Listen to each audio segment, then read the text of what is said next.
Good afternoon. Hopefully you guys are having a great day and getting to eat all the pizza. Let's see here's got some good people coming up. You, Def Mom, to co-host. There we go. Beast League, DeFi. This is good stuff. Good. Trying to bring everybody up.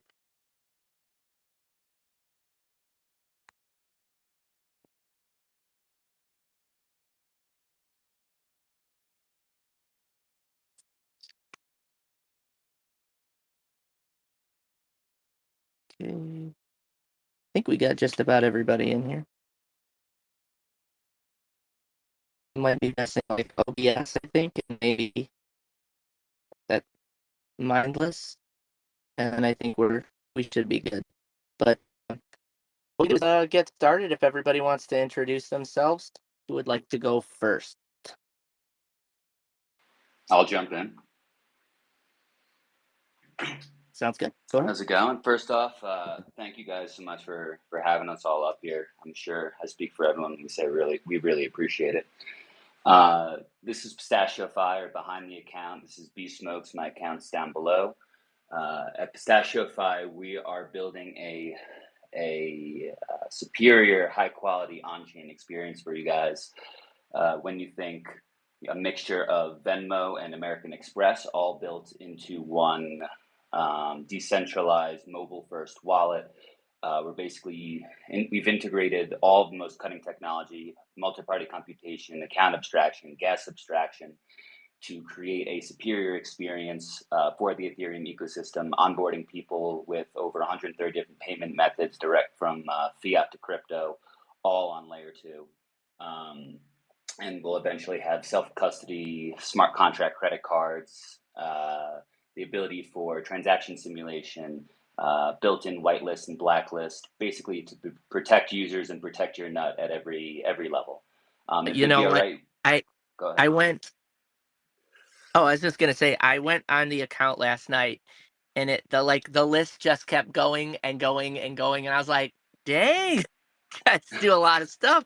Very impressive tech. Thank you so much. Yeah, we've been building it since last April, actually, and we're about 1 to 2 weeks away from alpha testing. And so we're incredibly excited. Realistically, we'll be able to have the beta maybe in the next 2 to 3 months for people to get on and use and be able to use really the next evolution of Ethereum wallets.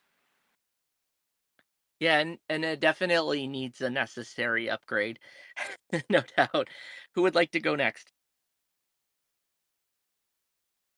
I'll go next. It's Matt Rush here, Robin behind the account, marketing lead at Matt Rush.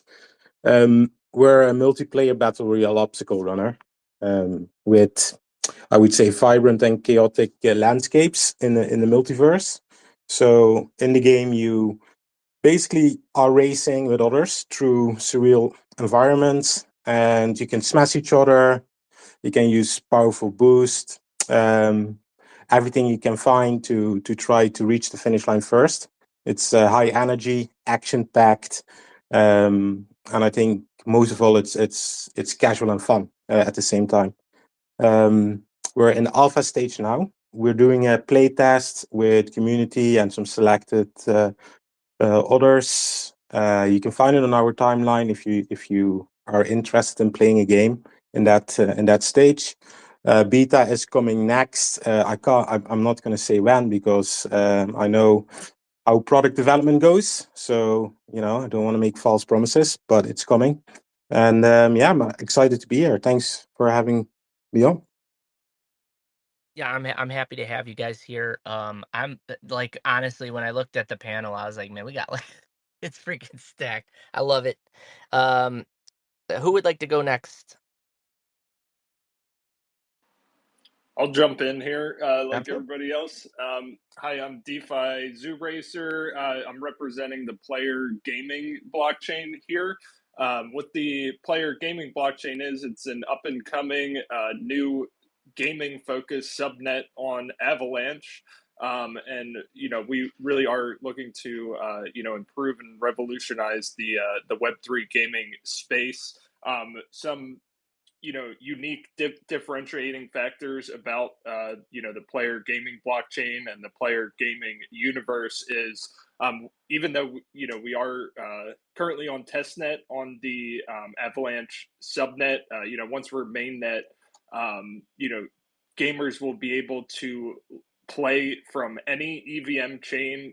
Even Web2 gamers that aren't familiar with Web3 gaming and wallets and everything, they will have an onboarding experience that they can get in and play games as soon as 10-15 seconds, using our instant play pass feature, which will allow them to play the games, even earn in the free to play experiences.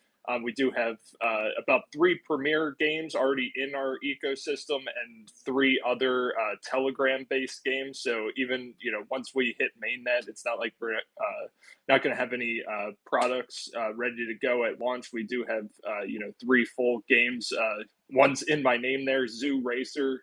Zoo Racers is going to be the premier multiplayer gaming experience. It's multi-chain battle carts. Think Twisted Metal meets Fortnite on the blockchain. It's not really a racing game. You're really racing to loot across the map and battle your opponents and kind of steal the points they collected along the way. There will be an upcoming node sale and pre-sale for our player token. So more details will be coming for that soon. But like I said, right now we're on testnet for the Avalanche subnet, gaming focused here, and definitely happy to be on this space here with a bunch of great projects I see here. Definitely some on my list to try out. And I was actually in your game test like a week ago, Samurai Saga. I joined with 64 World, so I got to test out your game there too. It's awesome, isn't it? I love it. Who would like to go next? Hello, hello. I'll go next if that's okay. Can you all hear me clearly? Yes, Sound check? sir.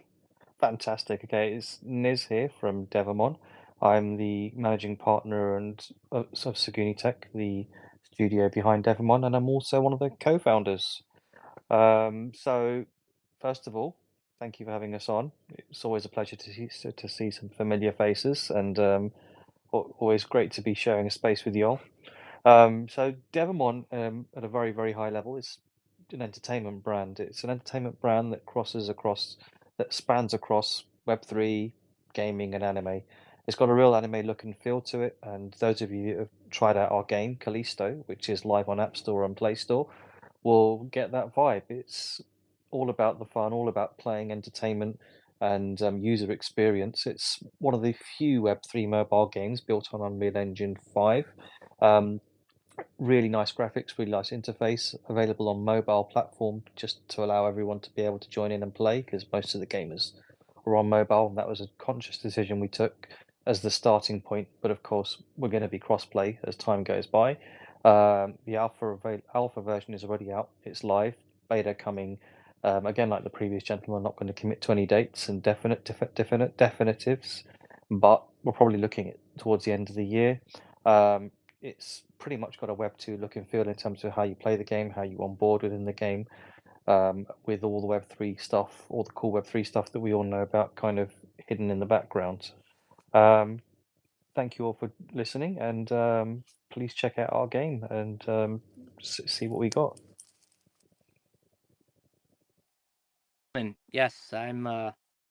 That's the thing. I firmly believe there's not enough Web3 mobile games. That is definitely the alpha. There's a lot of mobile players out there that are looking for some good games. So, hats off to you guys and for what you've been able to build in a short amount of time. Who would like to go next? I can jump in. That's cool. Thanks for having us over here. I was just checking out Samurai Saga too, and it looks really cool. I love the art. It's awesome. Can't wait to get in there and play it out. I'm Adam Straney. I'm the managing director of Warped Games. We're building out Warped Universe in Unreal Engine 5. It's a game where our game guys have made games for like 30 years, and they all have their own preferences on game styles, and we've gotten in lots of heated arguments on what's better. And so we kind of decided, why don't we make a game where you can choose the game style you play? So if you like, first-person shooter, action shooter stuff, you can do that. Or if you want to play the same missions, you can choose turn-based strategy, like RPG style, top-down. And we're designing it from the ground up to be able to play each mission in essentially the game style you want to play. Same art, same levels, same missions, and Unreal Engine 5 really helps us, be able to do that. And it's not just based on preference; it's also based on platform. So we're going to scale out from PC to mobile and hopefully more. But when you're on your PC, you want action and be immersed, and you can get into the real action style. But if you want to continue your game, you can jump on the bus and go on your mobile. And then sometimes turn-based feels better on mobile, and you have distractions in real life, and you can continue playing it out. But it's a universe building game, single player co-op PvE. If I'm sure most people here know Helldivers 2, but when that came out, we were just like, well, that's what we're building, but you're choosing the style you want to play.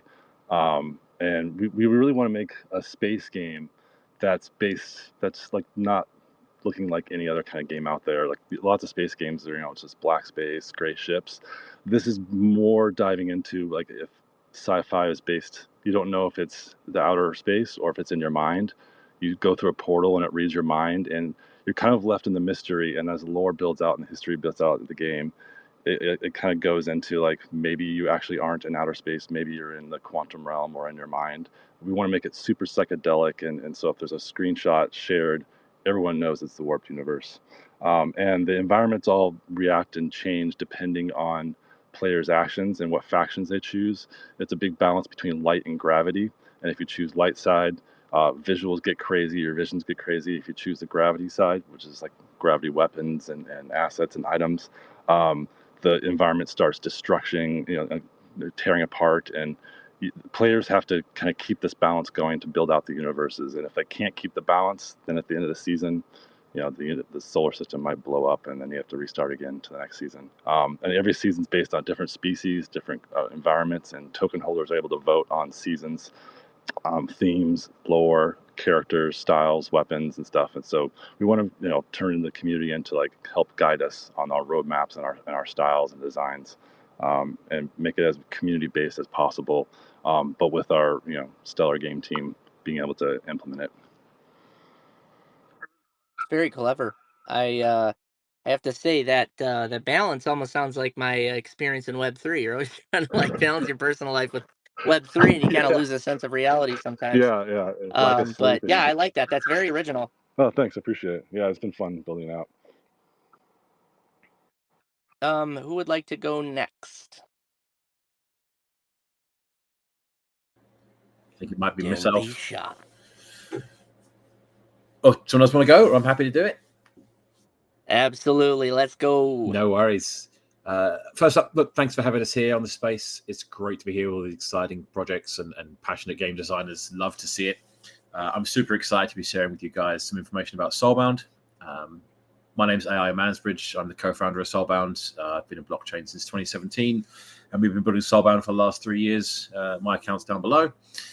Now, Soulbound is this new sticky, if you excuse the pun, platform that combines GameFi with SocialFi. We're focused on Web3 gaming and especially user-generated content. We facilitate sharing gameplay clips, Twitch and YouTube videos, and completing these in-game quests and achievements to give rewards to our users on chain. It's been massively beneficial to gamers, games themselves, and content creators so far. We're currently working with over 50 games in the space, and we supply games with quantified actual gamers, cutting through the noise of bots and farmers with our proof of play system. We're currently setting up a bounty board, probably ready by the end of this week, actually, where micro streamers can complete streaming tasks and earn money directly from the games without having to work with all clunky contracts. We also deal with premium streamers, which are traditionally from a Web 2 audience, people like Trump from Hearthstone and Tasteless from StarCraft and GSL fame. We have a sticker protocol that allows you to create stickers from any NFT in your linked wallet and then use them to react on platforms. So rather than the usual thumbs up and likes, you can actually place stickers directly onto the media. It's a lot more fun and interactive, and this actually leads to a derivative stickers market. And the sort of DJ mechanics are being minted on a bonding curve and traded in our marketplace and all that good stuff. Just a quick summary for you there. Love it. I appreciate you guys. We've been able to share the space a couple times. Mindless, go ahead. Hello, thank you. Good to see you all. Good morning, good afternoon, good evening. I go by the alias of mindless.ptc. Today, I am not representing anyone in specific. I'm not representing a team, a protocol, a product, an exchange, a layer 1, layer 2, anything of that respect. I'm representing myself. I bring just under 10 years of professional experience in the blockchain space to this conversation. Tons of opinions, insights, and often very polarizing opinions. I will try to add value where possible and try and keep it as entertaining as I can. As per usual, you're appreciated. I don't know if Beast League has gone. I know Michael K hasn't gone yet. Welcome up, Michael K. If Beast League, if you'd like to go real quick. Yeah, for sure. Absolutely. Happy to be here amongst many legends. Walt Diz, I see you got a new PFP. I didn't recognize you for a moment. Is that an OD Labs? Sorry, I just completely. Absolutely. I love it. I completely just segued elsewhere. Yeah, so my name is Marcello. I'm the head of community here at Beast League. We're a mobile sports universe focused on basketball. We're basically basketball, but with a twist. Our characters have each unique special abilities that you could use on the court. Creates a really fun dynamic. And yeah, it's fast paced, intense PvP action. Currently, we got 1v1 and 2v2 game modes. Each games are about 2 to 3 minutes, so it's really fun because you could really get in and squeeze in a fun game or two or three, depending on your busy schedule. But yeah, we're really excited. We're currently available in select regions, but are currently working on our global launch as well as many other things. Was actually supposed to make some announcements today, but some stuff came up, so hopefully we'll be announcing it later this week. But yeah, really excited. Lots of cool stuff are coming, and yeah, just stay tuned. But super happy to be here, guys. Happy Walt Diz is hosting this amazing space as usual, and just happy to be here with all these legends. Thanks for having us. Thanks for coming, my guy. Michael, if you'd like to introduce yourself. Thank you.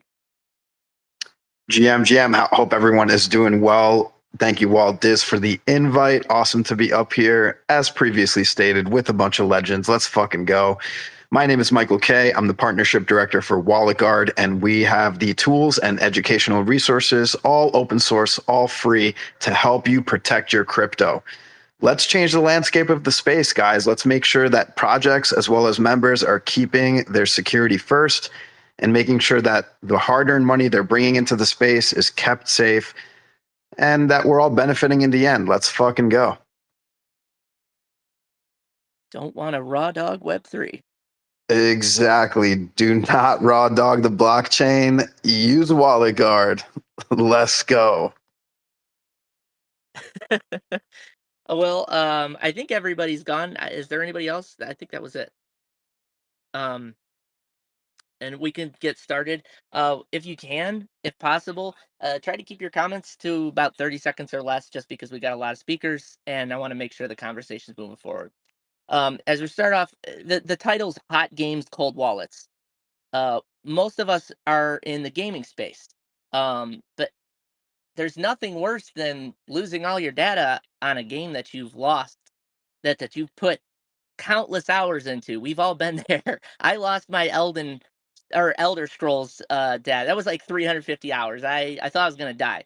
There's no difference when there's money involved. So a lot of people are putting some good hard-earned money into some of these games. You want to make sure you're protected, and that brings me to my first question.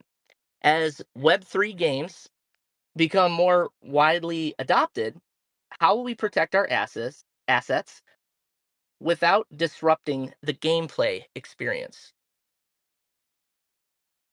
Go ahead, Michael.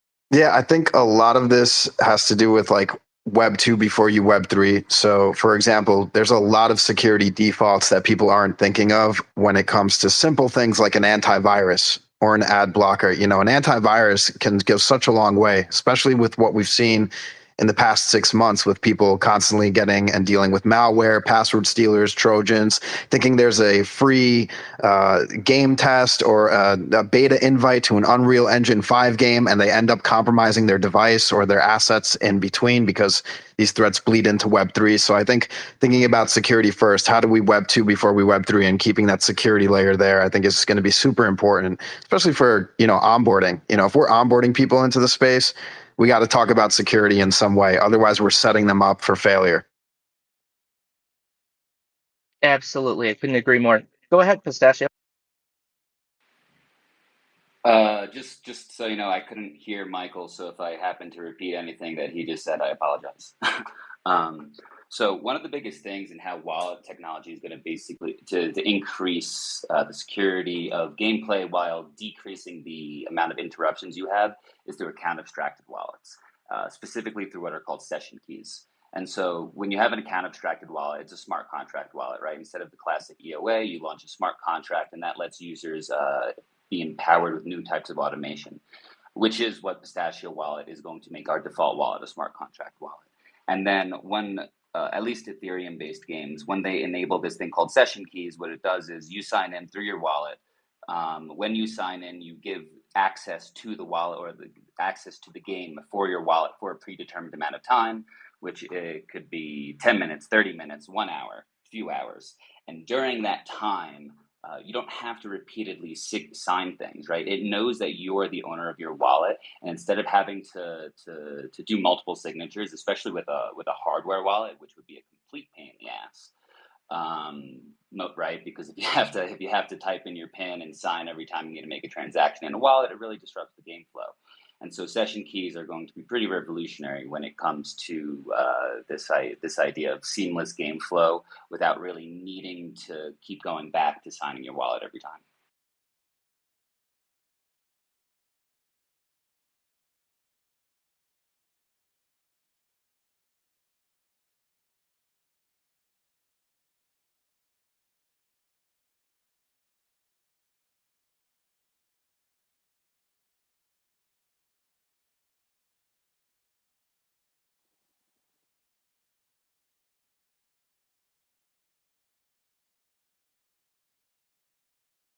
Did I rug?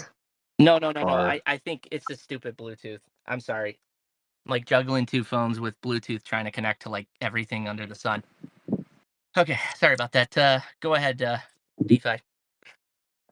Oh yeah, okay. I was making sure I wasn't getting rugged too.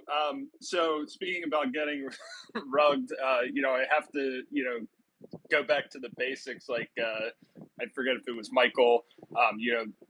Use things like Brave. It has built-in ad blocking, tracking, blocking. Wallet Guard, Ledger. I think I saw Wallet Guard down there. Those are like the main three things that I'm using in my day to day that just make your quality of life a whole lot better being online all the time. And then obviously things like antivirus and whatnot. But when it comes to gaming, like Pistachio was saying, session keys and account abstraction. The player gaming blockchain is also integrating something maybe a little bit different, but along the same lines. So we have a system called the player ID, and users are able to create these IDs from any EVM chain, including you could sign in with a hardware wallet. But once you actually have this ID set up, then when you log into a game, all you need is a two-factor authentication code. So you have a username, and your password to the game is a two-factor authentication code that has rolling codes every 5 seconds or so. So basically, your password is always changing to log into the game every 5 seconds. So, like Pistachio had said there, the game knows that it's you because you logged in with the two-factor code that you set up that's connected to your wallet. And this also works for Web 2 users that sign in using like Google or social media accounts, so on and so forth. They still have on the back end a smart contract wallet that's associated with a two-factor authentication, and they would be able to go back and use a claim code if they wanted to transition into a Web3 user as well. So I think we're taking a unique approach on user security, but also making it so you don't have to do all these extra transactions. But at the same time, when you're logged into a game, you could, theoretically have someone else log into your game account, and they wouldn't be able to take anything from you. They'd just be able to play the game with your assets in there, and they don't have any ability to like make withdrawals or, withdraw funds or assets or anything. They would literally just be able to play on your account using that login system too. So really kind of making it a little bubble, like I think Wildcard said, don't go into Web3 raw dog.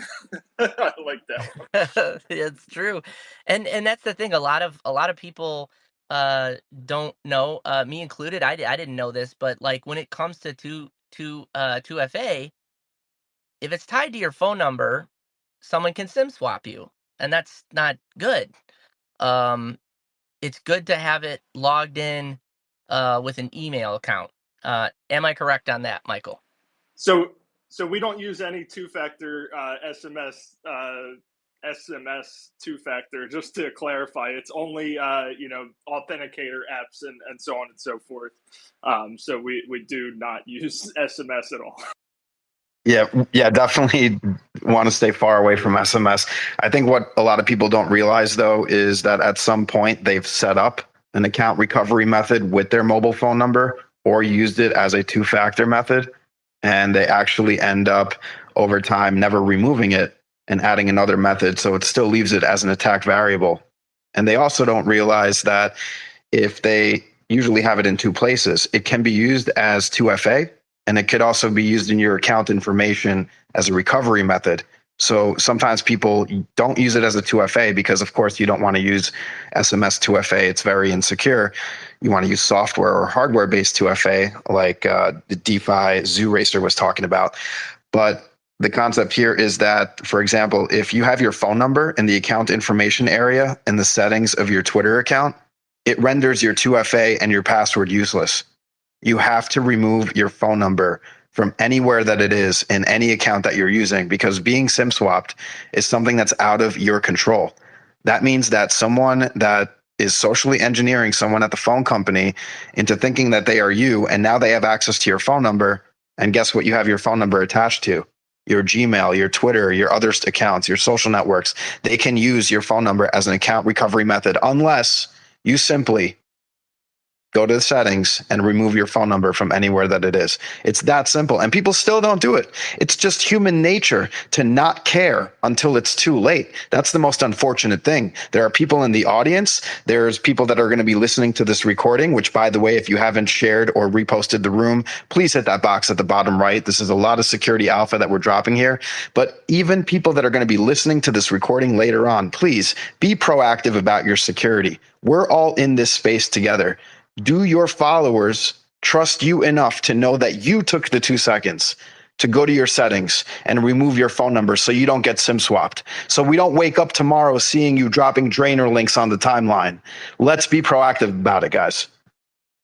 Love it.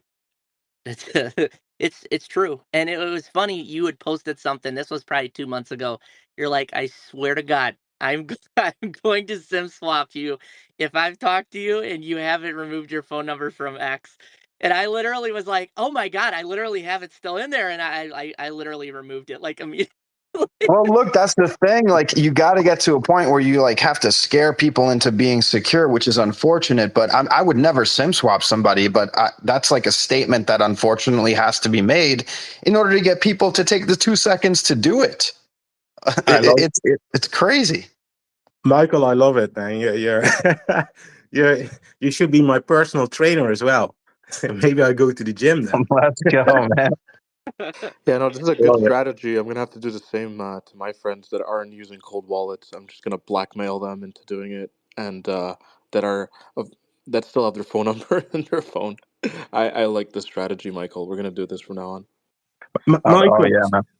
what are some good tips from you how the community can care about these things? Because I used to do content creation, and whenever I talked about the big hacks that happen and stuff, I noticed that people just didn't care. So Yeah. how can we make people care about this stuff? So I think one of the things is that when people look at security, they think it's too complicated or they have to do too many things. And it's kind of like fear of the unknown, right? Like it's just not enticing to want to employ security. But a lot of people don't realize how easy it is to do it, how to set it up the right way. And you have this default moving forward. You're going to feel a lot better knowing that your accounts are locked down, that your devices are secure, that you have your data in check, that you know where to store sensitive information. It's going to be a shift. So the concept is to make the information easily digestible. I've actually pinned up to the top an article that I wrote in the WalletGuard Academy, which is another free resource that we have on walletguard.app. If you go to walletguard.app in the WalletGuard Academy, we have a bunch of articles that show users how to create their first wallets, where to keep their seed phrases and private keys, what to do, God forbid, if their wallet gets drained. Think about all the emotions that are running through you when your wallet gets drained. You don't know the first thing to do. So we created these articles so that all this information is in layman terminology, available for free, all in one place. And the article that I pinned up to the top, it says people are going to FOMO. It's our best security practices article. It will tell you how to set up your devices. It'll tell you what antivirus to use, what ad blocker to use, how to manage your credentials, or how to employ two-factor authentication. Everything is in one place. All the official links are there, and pretty much 99% of it is completely free and open source. So there's no excuses at that point. If you're still being compromised, knowing that security in the space like this exists, I mean, it's like, what are you going to do at that point? I mean, it's like you just don't care, So You're just asking for it at that point, right?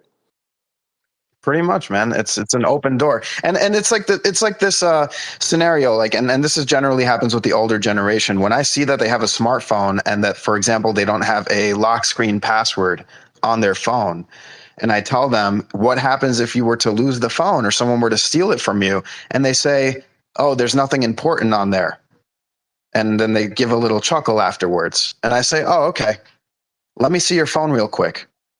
I want to go through your text messages. I want to go through your pre-signed in banking application. I want to look through your emails. I want to go through your photos and videos. Let me see your phone real quick. And they look back at you and they're like, oh, okay, let's set up a password. Let's set up a lock screen. You have to get to that point with people. It's insane because they're not teaching this stuff in school. They're not teaching us about device security, how to manage your data, how to not get scammed, let alone cryptography and blockchain and everything that we're familiar with. So big shout out to Walt and Samurai. I'm sure Samurai Saga under the account for putting the space together and talking about security and letting me speak for more than 30 seconds. Really appreciate it. I have to say, you got the shock factor Absolutely. there, Michael. Sorry, I interrupted you. Sorry. Yeah. No, absolutely. This is the thing. These kind of spaces aren't set up enough, and a lot of spaces are literally just word salad. It's like Kamala Harris talking, but like we really need this like good deep information because there's a lot of people out there that have been in Web3 for years and don't know this stuff. And I felt pretty stupid the first time I was in a space with Michael. I was like, oh my God. I'm like, man, I am like busted wide open. And I literally had to lock it up. And it took some time, but I finally got the Wallet Guard app extension on my PC and everything. And something that is really near and dear to my heart, a feature that they have is the asset lock. You can lock those NFTs that you don't want being removed from your wallet. That's never been done before. And that's always been one of the biggest fears for me. Like, what if I lose all my samurais? Holy shit, if that happens, I'm not going to be happy, So think little features like that And getting those things set up can help you sleep at night, not getting absolutely destroyed. I'm not sure if it was Adam or Pistachio who was next. I think it was Adam. Yeah, I can jump in real quick. Yeah, I mean, a lot of the Web3 games out now, they kind of just force you into Web3 at like full throttle, and you just kind of thrown into the gauntlet. I think that's a mistake. I think the responsibility also relies on the studios, because a lot of them are kind of just relying on wallets and the Web3 services to provide the security, and they're just making the game. They just throw it on, and they put the wallet up there to sign in right away, and you kind of just and most gamers aren't in crypto yet, but a lot are going to be coming in more and more and more. And if they are just thrown in and they get rugged, like most of us have been, that have been in the crypto space for years now and have kind of learned the space, we shouldn't require future generations to go through those traumatic experiences to be in Web3, because we'll just turn them away. We need to provide better options, make Web3 optional in your games, give them tutorial modes like in the games. Like most games have a tutorial mode that teaches you how to play. We should have tutorial modes in the games that teach you how to do Web3 and step you in. You shouldn't just, require a wallet, first of all, because people will get turned away or they'll sign up and make a mistake.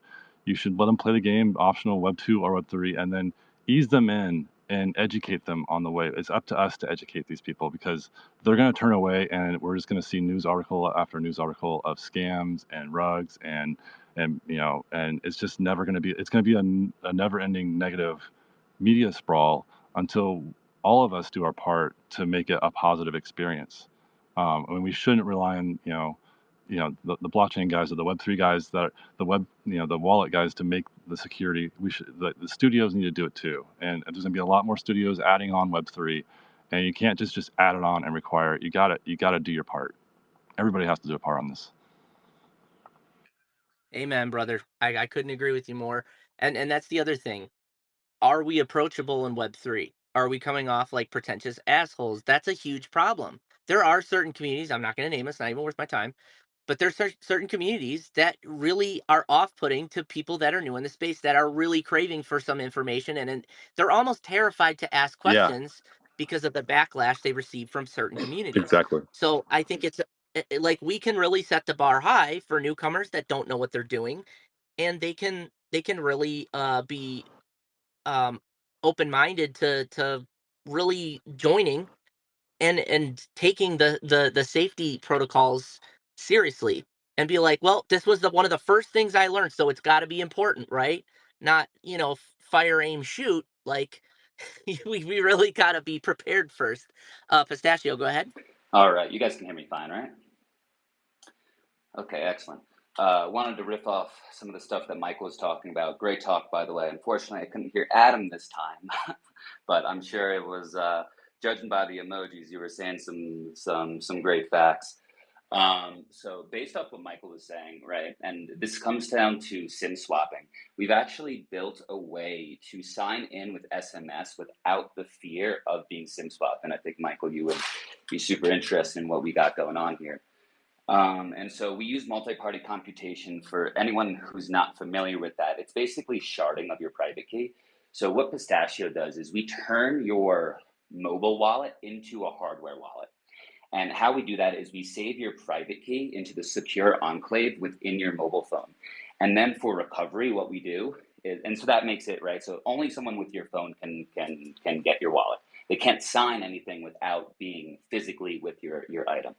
And so even if you sign in with an SMS in which we give you a one-time password to prevent phishing, you sign in with that, and then once you're signed in order to recover your account, the account recovery is completely separate from SMS. So in the event that you are SIM swapped, they wouldn't actually be able to recover your account. So the private key gets saved to your hardware enclave. We then take it, we shard it, we turn it into two separate halves, and we encrypt them.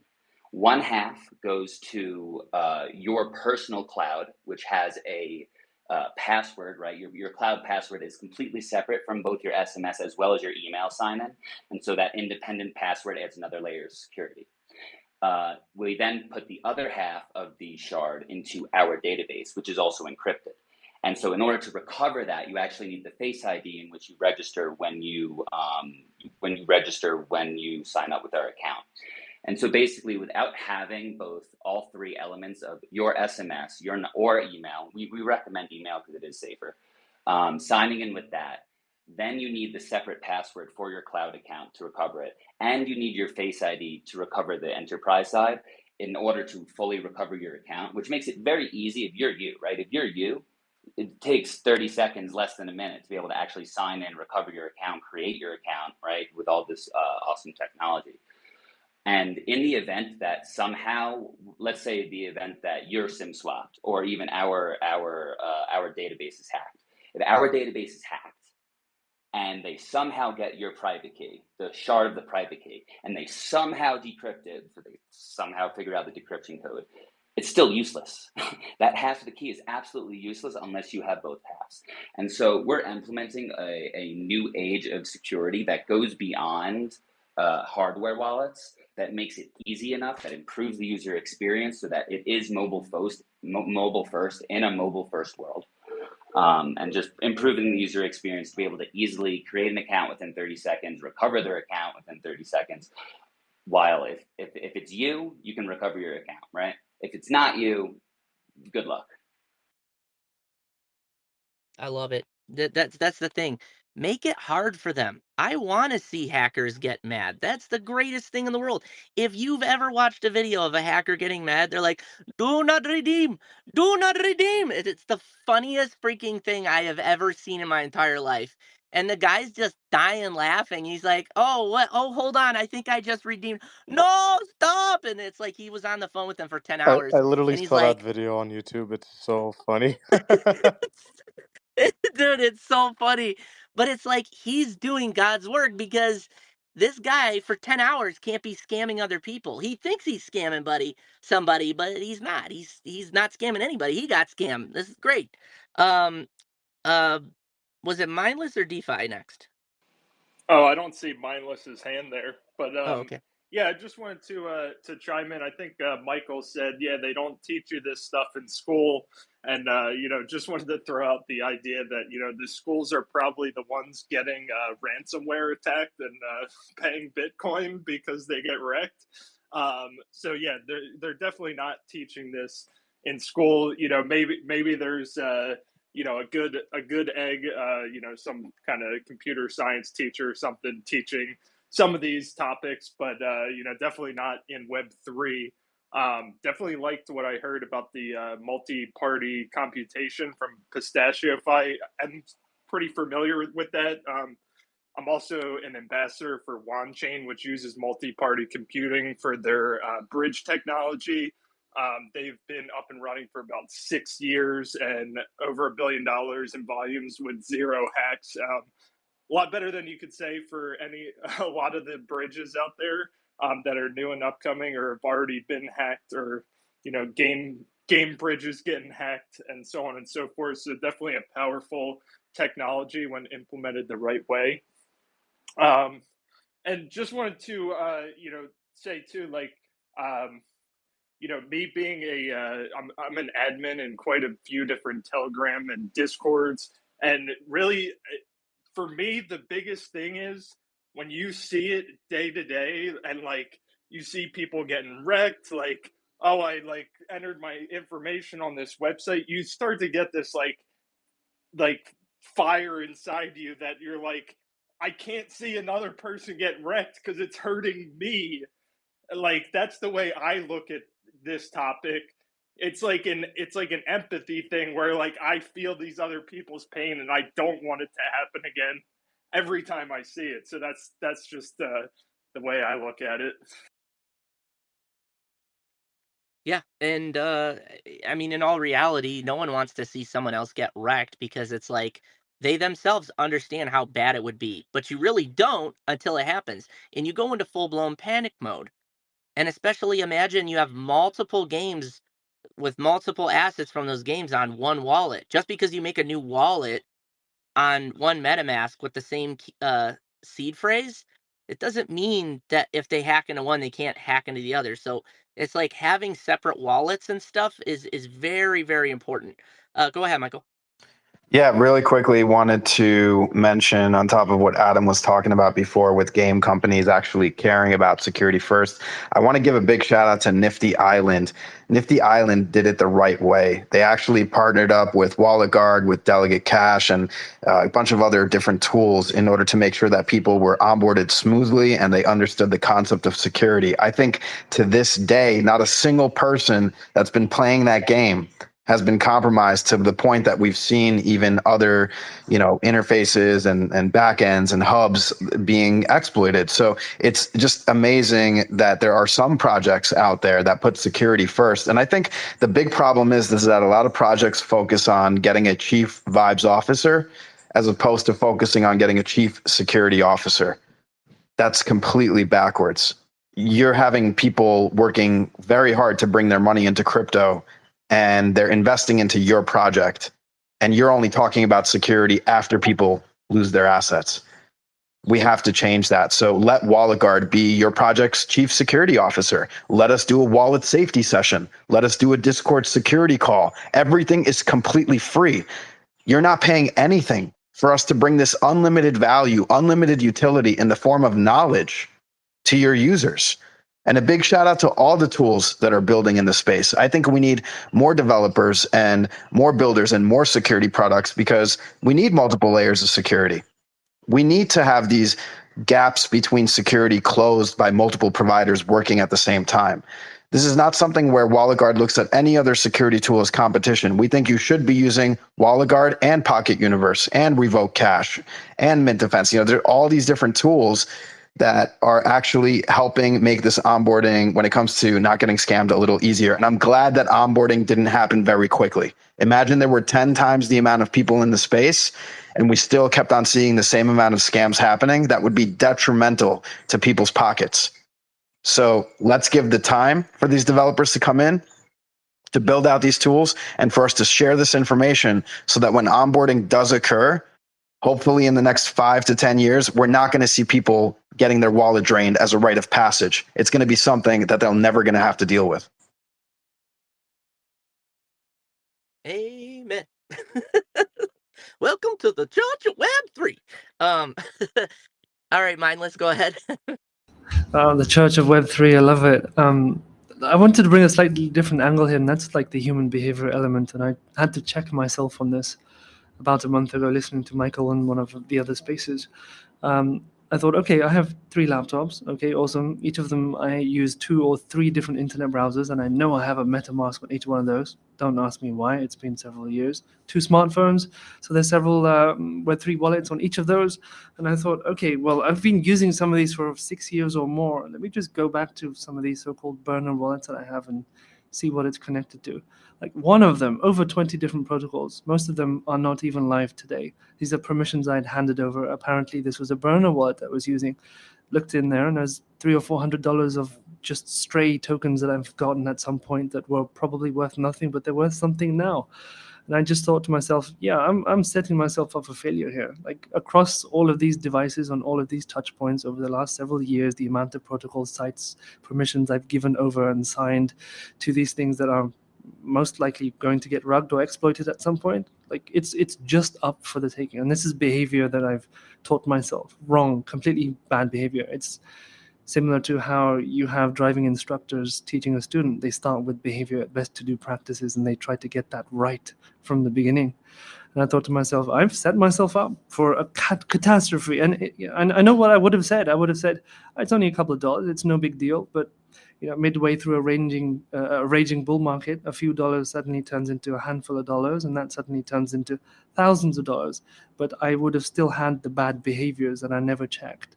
It's just a problem waiting to be exploited for somebody that's knows how to exploit these types of things. It's a tough one to stomach, and so is looking at the time because we're like running out of time. I did want to ask because there were other questions, and maybe we should just do a part 2, 2 weeks from now. But what I was gonna say is, as far as cold wallets are concerned, do you have one that you've used that you prefer? I did put a poll up at the top, and it sounds like a lot of people use the Ledger. I personally don't like it, only for the sheer fact that I think it's like a video game that you would get from Cracker Barrel. It's very, very primitive. It gets the job done, but it's just the user interface is just not there. Is there one that you guys use that you really like? Go ahead, OBS. Yo, GM. First of all, my bad for jumping in super late. It's quite late here over in Europe. Been quite busy today, but thank you so much for hosting the space. I do see quite some familiar faces up here. Shout out X co-host, Mindless as always, Beast League. I obviously remember you guys, so appreciate it very much. Um, this is a very important discussion, I think, to have. And first of all, for those who do not know who I am, my name is Jonathan. I'm head of community at OBS World, and we're basically an ecosystem for petrol heads, for car enthusiasts, but don't want to diverge into that. In terms of like cold wallet, we actually are officially partnered with a cold wallet solution, but personally, I also feel like they're quite recommendable, and that is BC Vault. I'm not sure if I can find a tweet or am able to pin that up quickly. But otherwise, I'll leave a comment down below. I'll tag those guys and just check them out. Feel free to just do your own research. I just jumped in late. I'm not gonna take up much space, but all the love, guys. Appreciate it. Oh no, I appreciate it, and that's the thing. I'm taking notes. So if you guys have got a cold wallet out there, I did a lot of research and looked at a lot of cold wallets for this space, and I got to tell you, there's not a lot out there. I feel like that market is very untapped. Go ahead, DeFi, and then Michael. Yeah, I mean, I would kind of say I'm a Ledger maxi. Maybe that's just because that was my first forte into cold wallets, but I think it's a lot more. The way you can use it is a lot more robust than most people realize. I would have to argue half of the people who have a ledger don't realize that you can secure any EVM address just using the Ethereum app and connecting it to MetaMask or whatever. And then also there's another half of those people that don't realize that once you're transacting, approving, doing all these things on a hardware wallet, it's not a cold wallet anymore. Your wallet's only cold if you only send transactions in and never approve anything out. So really, you have to have, the education, like Michael said, really how to set these things up, where to store your seed phrase, never put it in a picture, the cloud, anywhere connected to a device, internet connected device. I even go as far as thinking like, think of this in your head. If your house burned down and you weren't at home, can you recover your wallet? If you can't do that, you don't have enough security right now. I'll leave it at that because I know we're running out of time here. No, I appreciate it. Yeah, it's scary when it happens to you and you don't know what to do and you're panicking and you're like and you're like, maybe you're out and about, maybe you're not at home where all your seed phrases are and stuff. You know what I mean? So having access to the right information at the right time is very important, and knowing the proper protocols of what you're allowing in and what you're keeping out is very essential. People are 1000% liable when they start connecting that to certain sites, just like you said. Now, if you just send something on over to it, you should be good. But yeah, when you start attaching it to websites to mint, you're donezo. Michael, go ahead. Yeah, definitely a lot of great points being made, but something that I just want to outline that you just mentioned, you said all your seed phrases at home. So did you ever think about what if someone were to like find the piece of paper where you have your seed phrase written down? Because you wrote it all down on a single piece of paper. Probably 99% of you did that. And the concept here is there are ways to abstract that information so that it doesn't get to the point where you yourself forget how to recover it after a few years. But also, if someone finds your information, they aren't going to be able to get into your accounts. And one thing that I like that Ledger has, a couple of other hardware wallets have this feature, but I personally use it on the Ledger, is a 25th word in your seed phrase that you choose yourself. So this way, even if someone does find the full seed phrase, they wouldn't have access to that segment of that wallet because of this 25th word that only you yourself know. hopefully keeping it in a separate place or memorizing it, which then, it would make it insanely hard for someone to get in. So there are ways to set this stuff up. And it's just like education that I always mention. If we educate users, if we get them set up out of the gate to have security as a default and the way things should be set up as a default, then we're all degenning safely. Then we're literally telling scammers to fuck off. 99% of these people are not hackers. They are scammers. They are script kiddies. They are buying $50 drainer kits that they're spinning up on websites and Telegram channels. These are so easy to avoid. It is mind blowing. And people are not taking the 2 seconds to want to care about security. Maybe after you get drained the first time, you'll listen back and you'll employ some of the security tools. That's just how it works. True that. Meta Rush, go ahead. Yeah, my 25th word is ledger. Samurai, I think I'm with you on the ledger side. I've got ledger as well as cold wallet. I don't like it, but once someone on LinkedIn approached me with some alternative wallet, cold wallet, and he even gave me a discount to try it out, and and I just didn't take up the offer. I think one of the issues with it is that, especially when it comes to security, people, trust is really important. So if there is a brand out there that is like most mentioned and stuff, that's what people gravitate to, I think. I would love to try out other cold wallets, but how can you trust them if if it's not shared among most people? So yeah, that's what I wanted to add there on the topic of other there are definitely other wallets out there that are more user friendly, that have some very cool features, but trust is a big issue, I would say. Absolutely. And don't go buying a discounted cold wallet at Best Buy. I guarantee that sucker's hacked. Yeah. OBS, go ahead. Nah, I'm loving the points here, and actually, just building up on some of the things which Michael was saying as well is like, ultimately, indeed, you can keep it as safe as you want, but you need to there is always that extra step. And if we talk even about enterprise level security of cold wallets, I'm not even sure if people are aware, but there's literally inside of Swiss mountains, where people keep cold wallets and like millions worth, if not billions worth of cryptocurrencies, right? And these are places which are heavily armored, which are literally nuclear proof. And like, if you think about the fact that like the length of which people go through for literally securing their funds, obviously we're speaking about certain amounts, but indeed it's about having that control yourself. So was really liking that conversation.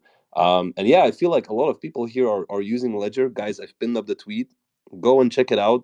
Just tell them that we send you guys, and like, I'm sure they'll show you some love.